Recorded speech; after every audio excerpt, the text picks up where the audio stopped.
Monday, week 3, off to a good start. As in, woke up on time, so that's cool. Always a little indifferent as usual. Boom, 4:37. Perks of having a job that starts earlier than your typical 9 to 5. Gonna go do some swimming.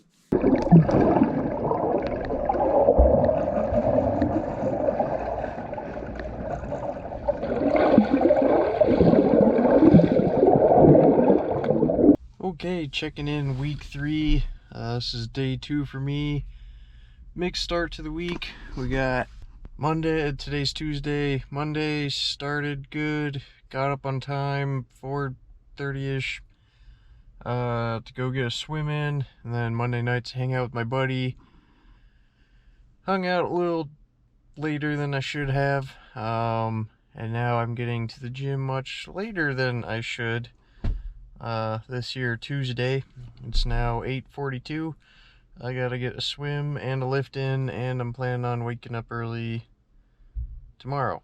Planning ahead at least this week. Like, I had a plan, just a matter of sticking with the schedule. Got her done. Today is a good example of why getting enough sleep and recovery is important. I did not get anywhere near enough sleep last night, and definitely showed in my swim today. I was doing like just shy of 2 minutes per 100 meters, which is slow even for me. And I was definitely struggling to keep that pace. That was the big thing. So, gotta work on that, but got the lift in. It is 10:25. I gotta be up in 6 hours, so I should get going to bed. Alrighty, after another Saturday morning of absolutely struggling to get moving at all, we are about to go get a sort of interval bike followed by easy run in. Got the second bike a little more dialed in, got my bottle cage on and adjusted the seat a little. Gonna go check out some bike shops later today. If anything, hopefully figure out what size I need. Bikes these days are freaking expensive, and there's not many used ones that we can find online. So, we'll see what happens with that. Don't know why Saturday mornings are such a struggle. Made it to the trail, focus for today, enjoying the training. It's pretty nice outside, windy, but that's just a little extra challenge and some extra cooling because I always run really hot. So go for today, try to enjoy it.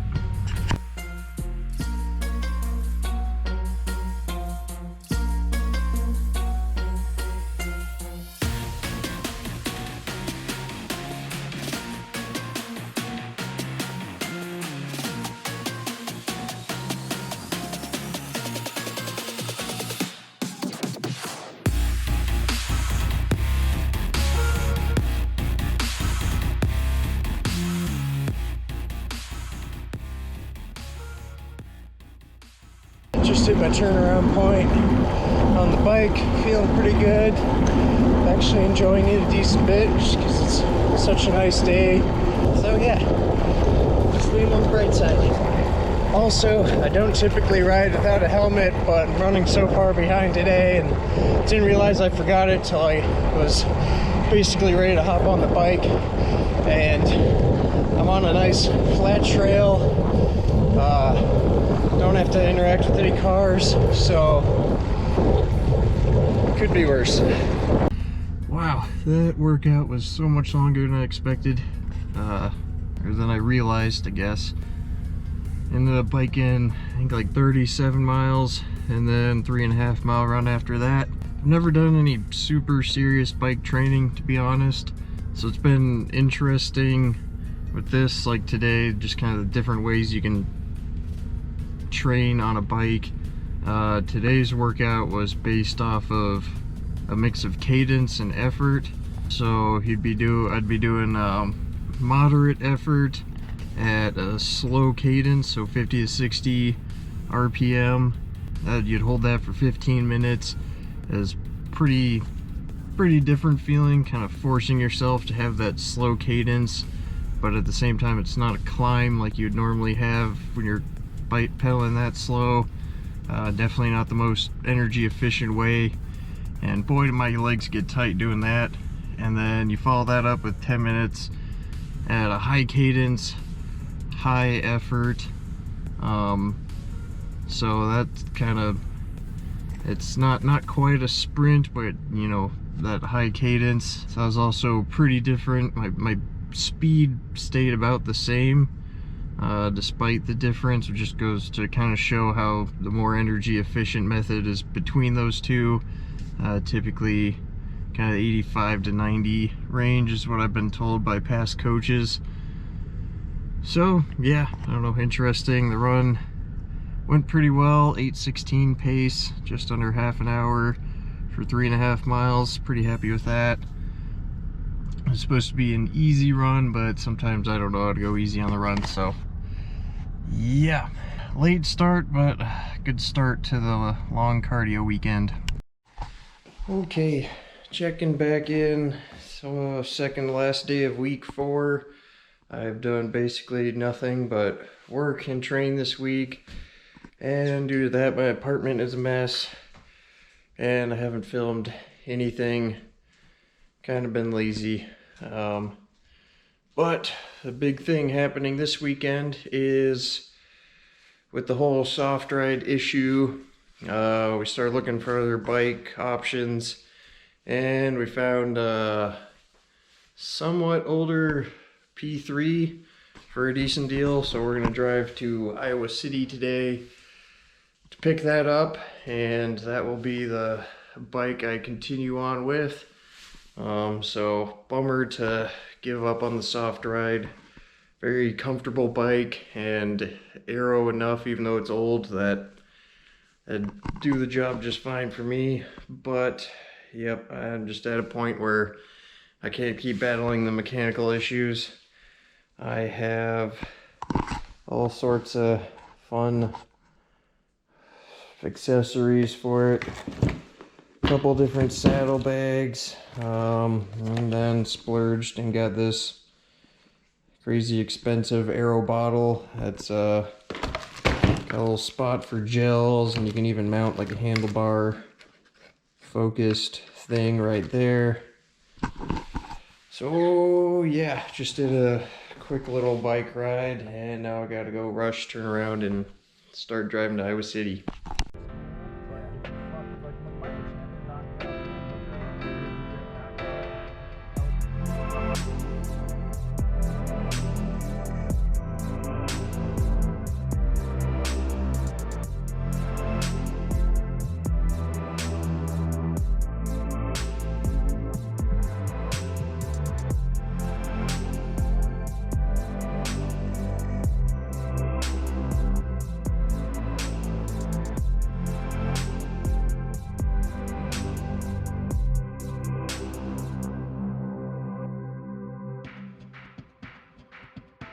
New bike time.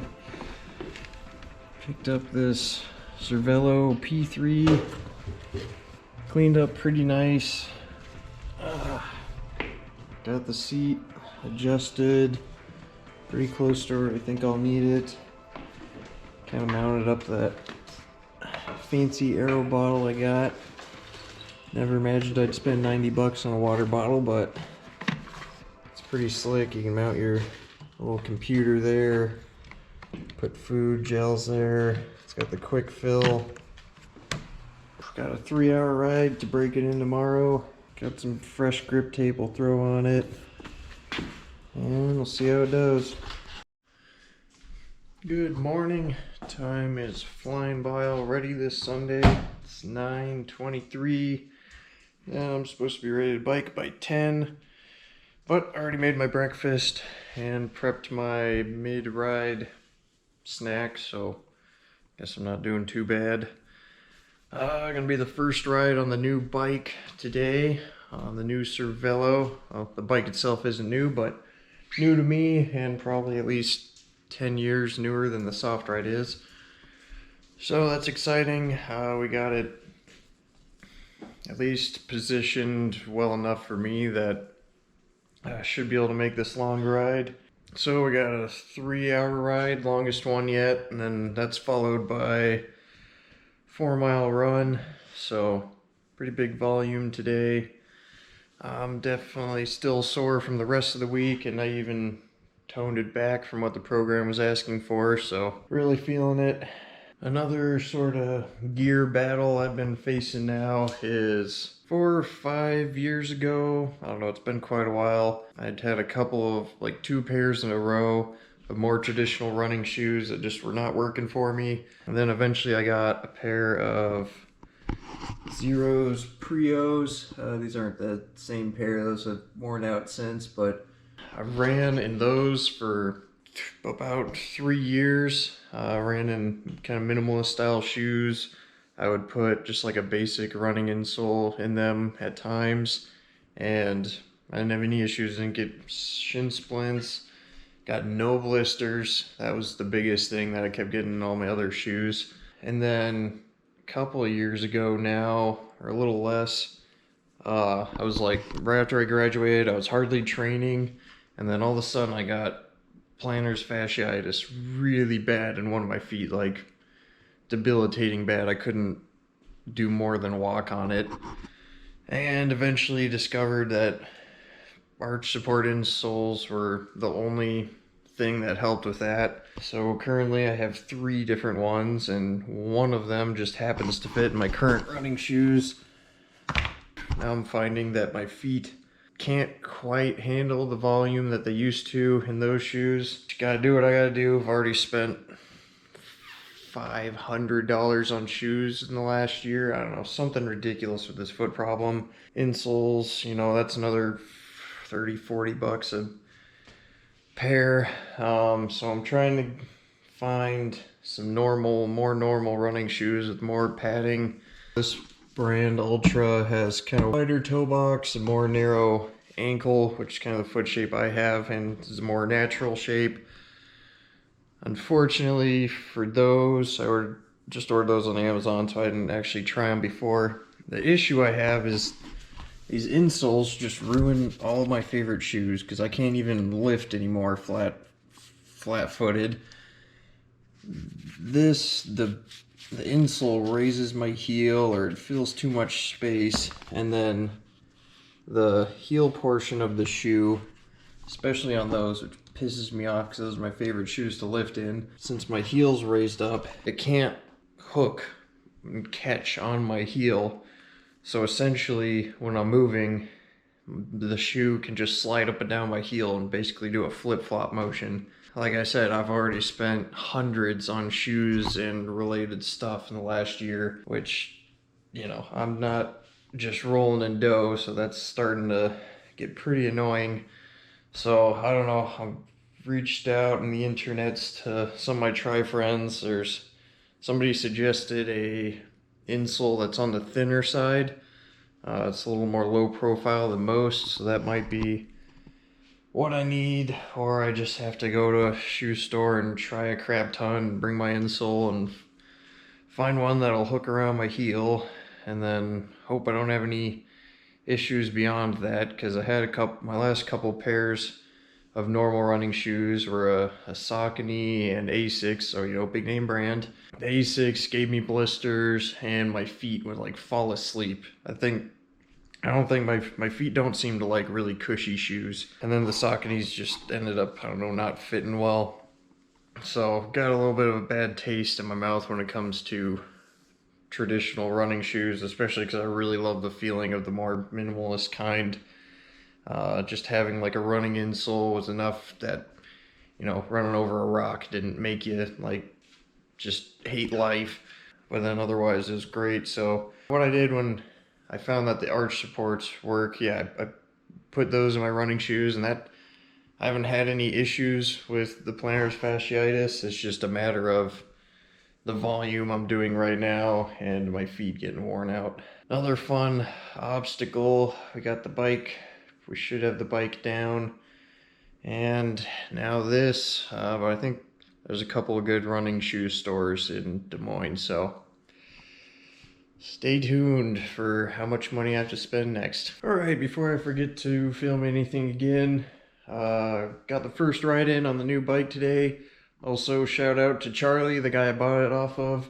Super cool guy. Always fun to talk to people that do similar things. It was definitely an interesting ride. Being a bulkier than normal triathlete, the whole TT bike position is a little rough for me, always has been. If you're not too familiar, a road bike versus a TT bike. Road bikes are kind of more what you typically see on the road. TT or triathlon bike has a more aerodynamic shape, not quite as fast when it comes to accelerating and stuff, but when you're going for just 100 miles straight, aerodynamics is what makes the biggest difference. And then along with aerodynamics, it puts you in that really hunched over, really bent over aero position, and my body is not used to that. And today was supposed to be a 3-hour ride, and it was definitely 3 hours, but after pretty much our turnaround point, so an hour and a half in, my neck and lower back were just in complete agony, like controlled breathing level pain, and that makes it really hard to keep your legs spinning. And it was like 20 something mile an hour headwinds on the way back, so not gonna lie, that was a really rough ride. Should have known that was coming, because even on the Softride, which is a very comfortable bike, I still had those issues if I don't train enough or spend enough time down in the aero position. So that's just gonna be a very painful, mentally challenging transition to get past. Probably gonna go to a bike shop or something, see if they have some fitting advice for me, because we don't really know what we're doing. We just know some of the basics about how you should be set up on your bike. Hopefully they don't tell me it's just simply too small, because I already bought the bike, and it's probably gonna be my dad's bike after this, and he's a little shorter than me. I think I have a longer torso, and that's what's a bit of an issue. But yeah, bike seems pretty solid. Excited to have something, I guess, a little more modern. I'm sure I'll see it in my training stats as I go. And then did a quick 3.5 mile run after that. Took me a little while to get loosened back up, but once I did, it kept like an 8:23 pace on that. So pretty happy with the performance. Just gonna have to really invest some time in getting used to the aero position. This is gonna be the end of week 4. This week, I think I skipped a little. I cut short a decent bit of training this week, but that was mostly me listening to my body, not so much being lazy. I was getting pretty worn out, so you got to be smart with that. Don't want to hurt yourself. And I know I'm doing pretty good performance-wise, but I was very lazy outside of that. Pretty much outside of work and training, I did nothing. I've been sitting on editing vlog number 2 for like 2 weeks. I even had it mostly spliced out, and my apartment became a mess that I'm still catching up on cleaning. This next week, goal is just to be a little more aggressive with everything else outside of work and training. That's gonna be the hardest part, and as long as I'm putting it all in on my training and making sure I recover enough, that's the big thing this week. I think I was just struggling to recover. Always wiped out. I don't know. He's been hanging out at, I guess it would be his grandparents and their little dog, my little brother. So yeah, catch up with you next time. Hopefully by then I have figured out my running shoe dilemma.